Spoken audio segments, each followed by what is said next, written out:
This week, I decided to look at unconditional love and the language we use, and the language of religiosity and spirituality and our culture, and how it can help us heal, and how it wounds us over and over again.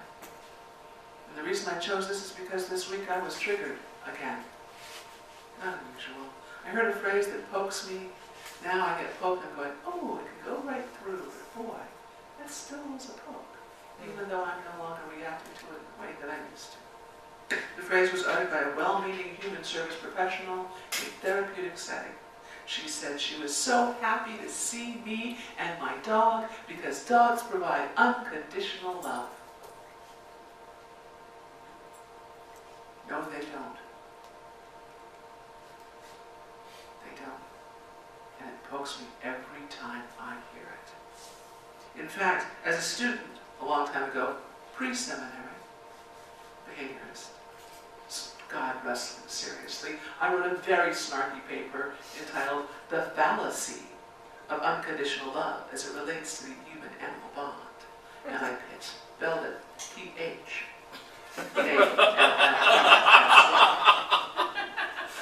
It was food. And probably rightly so. Luckily, those were the days of floppy disks, and there's no hot coffee. But why was I so triggered? Why was I so triggered? I was so triggered because I'd already had this experience. What do you say to a child who has 48 stitches in their face from the family's golden retriever while the mother is crying, "They told me Goldens were good with children. Pets are supposed to provide unconditional love." So she's sitting there feeling that she must be the embodiment of unconditional love because that is what we've given to a mother to be, right? Mother's unconditional love. And she's failed. And I have a child there who's got 48 stitches in their face. And what is their feeling? Am I unworthy of unconditional love? Yeah. We have to sit with the stories at all, not the stories that suppress and make us feel nice and tiny and tucked away. What do you say to the woman who bursts into hysterical screams at the sight of you and your shepherd mix? As you tell her, there's a therapist there. Lovely, lovely woman. I really like this woman. She's bubbly, she's hot. She comes in and she says, "Pet the dog. It'll help with your depression. Come on, pet the dog, pet the dog." You know, because pets provide unconditional love. And she is in the throes of screaming worse and worse because she was raped by a man in a uniform, and a German shepherd, his canine, was there keeping her from moving the entire time. She did not feel in any way, shape, or form unconditionally loved. And yes, I was wearing a uniform at the time. So yes, I was part of that traumatic event. Re-traumatizing. The grace is that after the initial discovery, which was horribly, unnecessarily exposed, she was able, with tender, steady, skillful work on her part and the part of a team of professional therapists, to open the doors once again to allowing herself to feel unconditional love. And that's the key. It's not whether or not someone gives unconditional love. It's whether or not we can receive unconditional love. The language of faith, religion, and spirituality has been deeply complicit in how we can even discuss unconditional love, as well as impacting how we're able to access those feelings of being unconditionally loved. At its best, religion can be described as reaching for ultimate regard and meaning. Alfred North Whitehead, thank you, New Library, has written, quote, "Religion is the vision of something which stands beyond, behind, and within the passing flux of immediate things.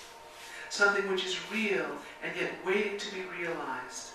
Something which is as a remote possibility, and yet the greatest of present facts.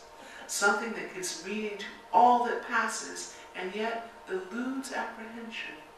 Something whose possession is final good, and yet is beyond reach. Something which is the ultimate ideal and the hopeless quest. That's religion at its best. At its worst, it becomes what Christians say to God is not great, how religion poisons everything.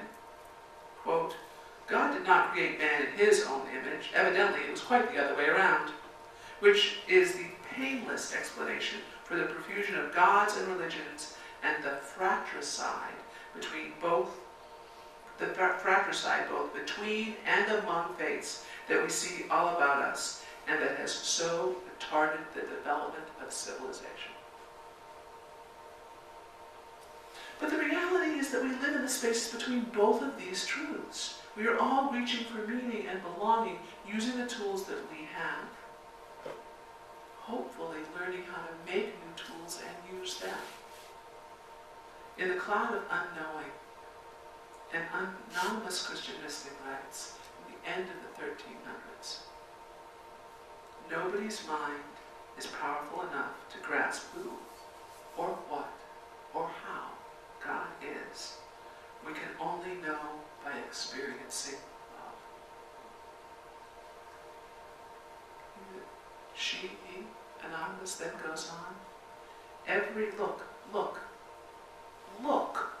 every rational creature, every person, every angel has two main strengths, the power to know and the power to love. God made both of these, but God is not knowable through the first one. To the power of love, however, God is entirely known, because a loving soul is open to receive God's abundance. Having trouble with the nickname? Fill in your own blank. Please fill in your own blank. Unconditional regard, suchness and muchness, God, what that means to you in a holy way. God's very nature makes love endless and miraculous. God never stops loving us. Consider this truth. And if by grace you could make love your own, do. For the experience is eternal joy. Its absence is endless suffering. So however you define what that is, the experience is endless joy. As the Proverbs of Solomon so succinctly puts it, quote, and I love this, I tend to use this in Naka, I like that translation. Translation's better. Quote, hatred arouses quarrels, but love covers all transgressions.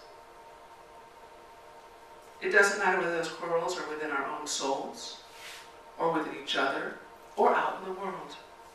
We are counseled to heal and to mend by and with love. Love covers all transgressions. We are seeking love, and we have heard we're all seeking love. I mean, how many, standing on the side of love is the big banner in the back of this very sanctuary at this very moment. It's where we want to be. All of us at some point have heard the phrase unconditional love, right? Anybody never heard that phrase before? Sharon Salzberg teaches that, quote, when we look past our conditioning, we see that many differences we latch onto are built on social constructs. This, ironically, is true of our concepts of unconditional love. Our concepts of unconditional love are fully conditioned by social, cultural, and historical constructs. How many of you heard the phrase, the unconditional love of a mother? Yeah. Everybody, because I just said it in the story. Just, sometimes we plan things on purpose. Or a mother's unconditional love. It's a common phrase. It's printed on cards, Mother's Day cards. It's said in sermons. You get pillows. Nothing is like mugs. It's ubiquitous. In fact, it's a lie. Because I'm going to take a big guess that everybody in this room at some moment has been in the experience of not feeling unconditional love by their mother. And I was loved by my mother, loved deeply, but there is that moment that 3-year-old needs that attention, needs that feeling, and that mother is got another baby on her hip, or she's got a boss that's about to cancel an order, or something else has fit into that immediate moment that has to take priority, and our 3-year-old self has no ability to comprehend that, and in that moment, we are not feeling unconditionally loved, we're feeling abandoned. I'm not talking about abuse, I'm not talking about long-term stuff, I'm talking about the reality of being human in this world. And in that moment, we get to grow. And if that moment is replaced by lots of other moments where we're looked at and just, I look at you and I smile, and I look at you and I smile, and I look at you and I smile, and I look at you and I smile, and I look at you and I smile. And in those moments, and all of those moments of unconditional regard outweigh that moment,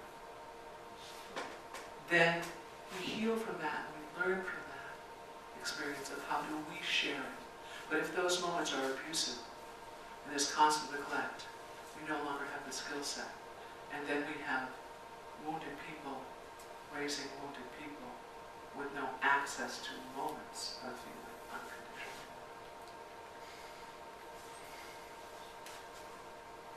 How, when you're a wounded person, can you attach and look for a model? I mean, I'm a mother and I'm supposed to provide unconditional love, and I've just had milk and cereal spread all over my dog for the 28th time, and I've got to get it to work.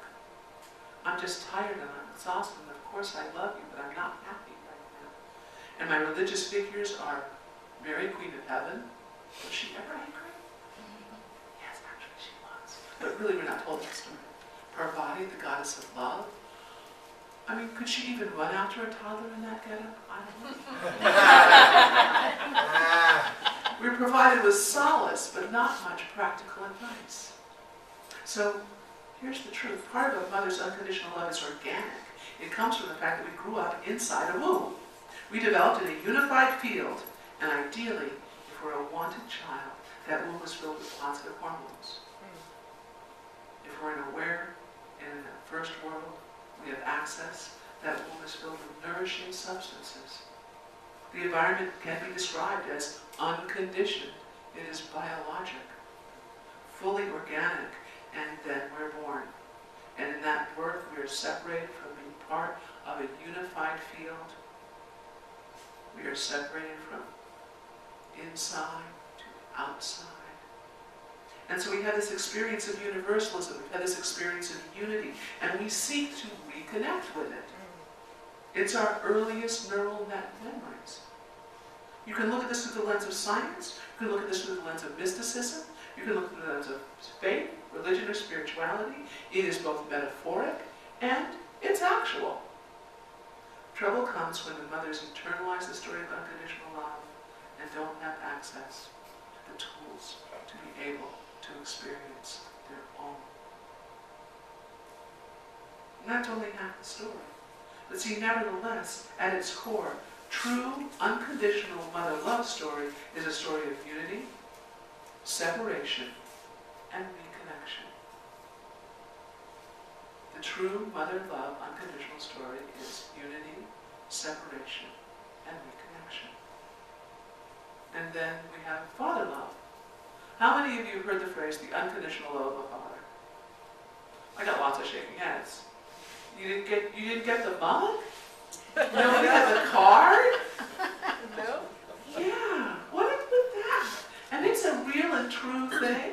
I mean, my goodness. I have countless pictures of one perfect man holding one perfect child and just glowing as I was growing up. Unconditional love. It's hard to find in the literature, and to this day, we don't have it as part of our cultural story. When you look up unconditional father love, you get lots and lots of information. God the Father who loves us unconditionally. But God the Father is distant, not intimate. It's a story of reaching for that which you could never know. And the few religious stories that we have, not so good.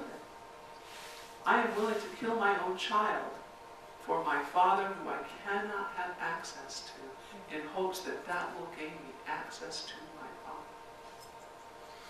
Now, there's lots of exegesis on that story. I'm of course referring to Isaac.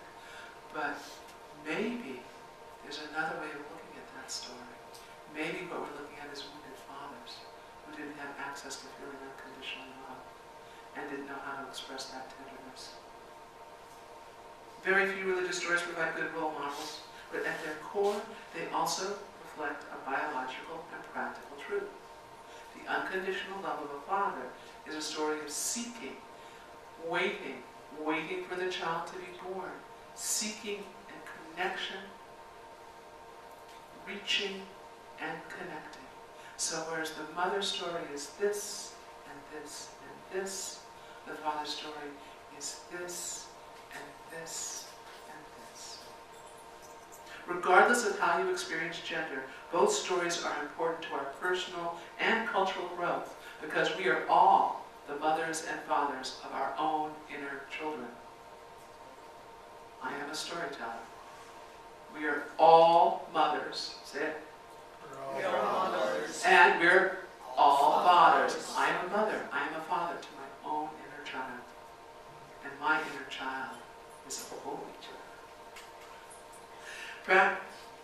Practical Sharon Salzberg, because I just really kind of love her. She writes, in Real Love, the Art of Mindful Connection, I see in real love as the most fundamental of our innate capacities. Never destroyed no matter what we have gone through or might yet go through. It might be buried, obscured from view, hard to find, hard to trust, but it is there. She sees real love as our most fundamental of our innate qualities and capacities. And I believe deep within us, each and every one of us has a core of love, and that love is unconditional because it is innate. It is who we essentially are. It is part of our true self, and we seek connection, we seek reconnection, we seek unity, and we seek belonging. Lovely, how do we do it? How do we love unconditionally? Well, we don't. We release that. We let go of that. We start by simply loving. Just love. Loving whatever and whoever has our attention at that moment, at this moment. Recognizing we have no choice but to love with the conditions in this moment. No choice but to love with the culture that we come from. No choice but to love through the wounds that we have received, because that's all that we have available to us in that moment.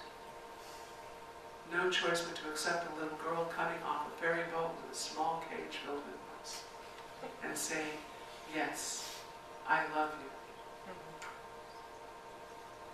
Seek new tools so that you can love deeper and wider. First with conscious effort, because it's not necessarily easy when someone comes up to you with a t-shirt that has a saying on it that makes you want to go. Rather than, hi, my name is. It takes conscious effort to go, I can read your shirt, but I can look at your face. I can see you, and I can risk you seeing me. Conscious effort becomes habitual, but it can only start with honesty. And that's the hard part. Oh, I'll pretend I didn't read your shirt. Hi, my name is Liz, as we're stepping backwards and talking away. No, it comes with honesty. We can't pretend to love. Oh, that's lovely, dear. That's just lovely. Bless your heart. We cannot pretend to love anymore. We have to really love. Commit to it, finding it in the darkest moments. It is always there because love is generous. We must be generous with it. I'm not talking about simple positivism. It's not saying words of love because we know that fails. Saying words of love is not connected to the feeling, and love doesn't come from here. It comes from here. It's doing the actions of love. Love is a verb. It's not an idea, it's not an emotion. And we have a playbook that I have read at many funerals and many weddings and one christening ceremony. That you know because it too is on mugs and needle pointed, but I'm going to read it again Because sometimes we want to hold on to the past when it was righteous. Corinthians 13. If I speak in the tongues of men or angels but do not have love, I am only a resounding gong or a clanging cymbal. If I have the gift of prophecy and can fathom all mysteries and all knowledge, and I have a faith that can move mountains, but I do not have love, I am nothing. If I give all I possess to the poor and give over my body to hardship so that I may boast, but do not have love, I gain nothing. Love is patient. Love is kind. It does not envy. It does not boast. It is not proud. It does not dishonor others. It is not self-seeking. It is not easily angered. It keeps no records of wrongs. Love does not delight in evil, but rejoices in truth. It always protects, always trusts, always hopes, always perseveres. Love never fails. But where there are prophecies, they will cease. Where there are tongues, they will be stilled. Where there is knowledge, it will pass away. For we know in part and prophecy in part. When completeness comes, what is part disappears. When I was a child, I talked like a child. I gave gifts like a child. I thought like a child. I reasoned like a child. But when I became a man, I put away the ways of childhood behind me. For now we see only a reflection as in a mirror.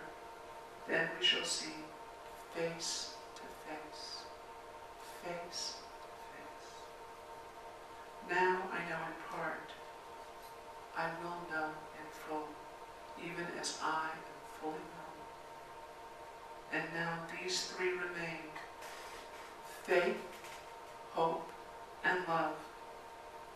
But the greatest of these is love. We have the manuals. We have to stop reading the textbooks. We have to go out